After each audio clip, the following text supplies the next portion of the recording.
Last के 3 months बचे हुए हैं और तो उस 3 मंथ्स में आप अपनी पूरी केमिस्ट्री को कैसे कंप्लीट करेंगे। आज इस वीडियो में ये बात करते हैं कि पूरी केमिस्ट्री आप 3 मंथ्स में कैसे कंप्लीट करेंगे। क्या ये पॉसिबल है कि आप पूरी केमिस्ट्री इन 3 मंथ्स में कंप्लीट कर सकें या फिर नहीं, ये बात भी हम इसी वीडियो में करने वाले हैं।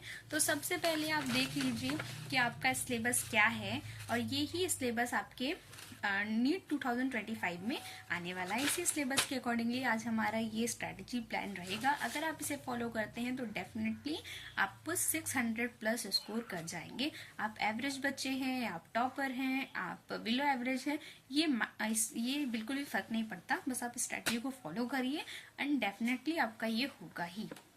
ओके तो बात करते हैं चैप्टर्स की। हमारे पास बहुत ज़्यादा टाइम नहीं है, मैं भी आपको बहुत ज़्यादा टाइम वेस्ट नहीं करना चाहती हूँ, तो इसलिए हम सीधे टॉपिक पे बात करते हैं। केमिस्ट्री में इस बार हमारे पास 22 चैप्टर्स हैं और उन 22 चैप्टर्स में से हमने क्या किया है कि हमने अलग अलग कर लिया है चैप्टर्स को, like inorganic, organic and physical chemistry. Okay तो इस इनऑर्गेनिक, ऑर्गेनिक और फिजिकल केमिस्ट्री को कैसे कंप्लीट करेंगे। सबसे पहले तो मुझे नहीं पता कि आपने क्या पढ़ रखा है या क्या नहीं पढ़ रखा है। अगर मेरी अकॉर्डिंगली अगर आप माने तो मेरे हिसाब से कि अभी किसी बच्चे ने बहुत ज़्यादा, मतलब अगर आप ये वीडियो देख रहे हो तो मुझे इतना पता है कि अभी आपका कंप्लीट तो नहीं हुआ है। ठीक है, अगर आपका कंप्लीट नहीं हुआ है तो उस कंप्लीट कैसे आप कंप्लीट करेंगे, सबसे पहले तो उसकी बात करते हैं।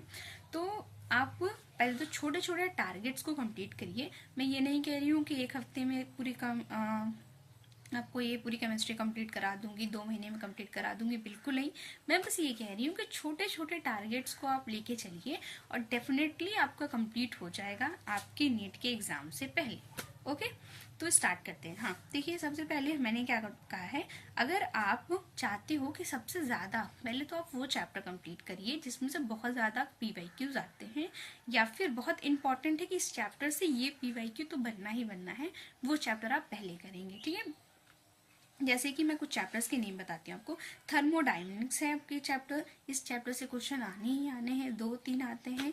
फिर chemical bonding and molecular structure है, इस चैप्टर से आपको मैचिंग वाले मैचिंग वाले क्वेश्चन देखने को मिलेंगे। इससे 2-3 क्वेश्चन हमेशा आते हैं। ठीक है, रेडॉक रिएक्शन है, इक्विलिब्रियम है, से आना ही आना है।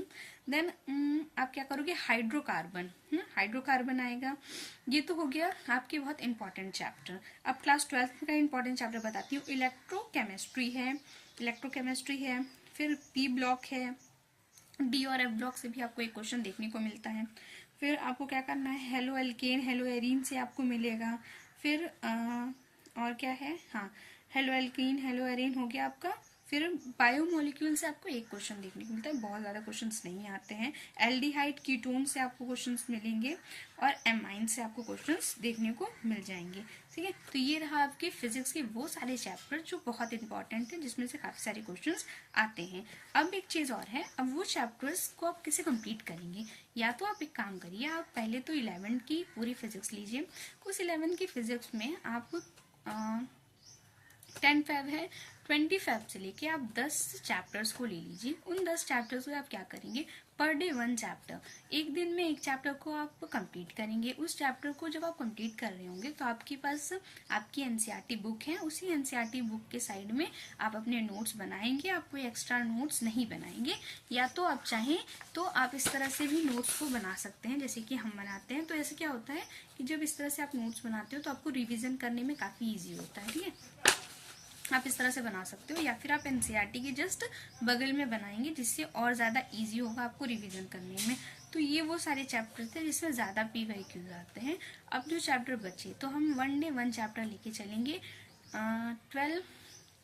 10 फरवरी से लेके 20 फरवरी तक। तो जो 10 फरवरी से स्टार्ट करते हैं तो पहले आपने मान लीजिए पहले चैप्टर लेते हैं हम some basic concept and chemistry.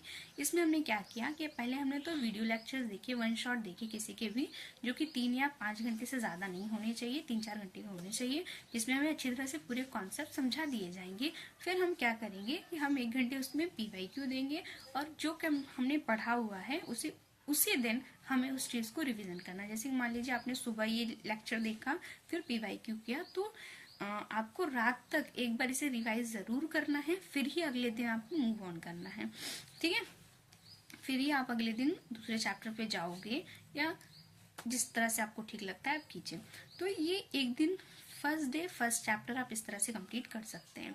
फिर दूसरी चीज़ ये है कि जैसे कि आपका ये चैप्टर कंप्लीट हुआ, अब जब आप दूसरे दिन ये चैप्टर जाओगे तो याद रखिएगा कि जितने भी कॉन्सेप्ट आपसे बन रहे हैं आप उस पर टिक कर दीजिएगा, जो नहीं बन रहा है आप उस पर क्रॉस कर दीजिएगा, ताकि जब आप नेक्स्ट रिवाइज करो तो आप ये देख लीजिएगा कि आपसे बन रहा है कि नहीं बन रहा है। ठीक है, नहीं बन रहा है तो आप दोबारा जाएंगे, वो टॉपिक क्लियर करेंगे, फिर आगे जाएंगे। तो इस तरीके से आपको करके आपको क्या करना है, मैंने जहाँ की कहा कि मतलब 20 है अगर आपके पास, तो फिर भी अगर आपको 3 डेज भी अगर आप देते हो, 3 डेज भी देते हो, तो मैं चाहती हूँ कम से कम 6 चैप्टर, वो 6 चैप्टर जो बहुत इंपॉर्टेंट है वो आपके 10 फरवरी से लेकर 20 फरवरी तक खत्म हो जाने चाहिए। फिर 20 फरवरी से लेकर 28 फरवरी तक फिर 6 चैप्टर आपके खत्म हो जाने चाहिए।